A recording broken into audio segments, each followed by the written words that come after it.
আজকে বানাবো বেগুন দিয়ে সর্ষে চিংড়ি।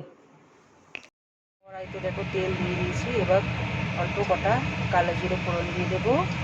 তেলের মধ্যে চিংড়ি মাছগুলোকে ছেড়ে দেবো।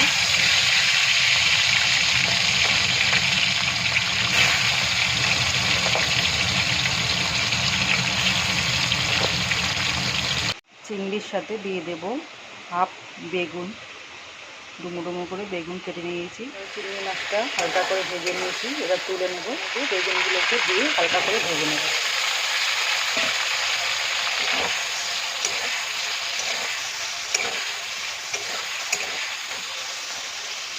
ভেজে তুলে নিয়েছি, বেগুনটাও হালকা করে ভেজে তুলে নিয়েছি।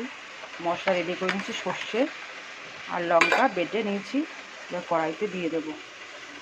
তেলটা গরম হয়ে গেছে,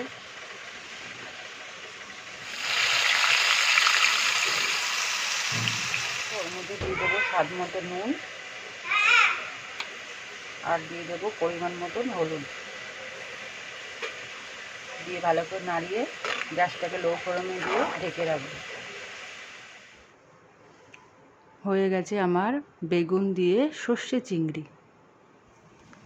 ভালো লাগলে লাইক করে দিও, শেয়ার করে দিও।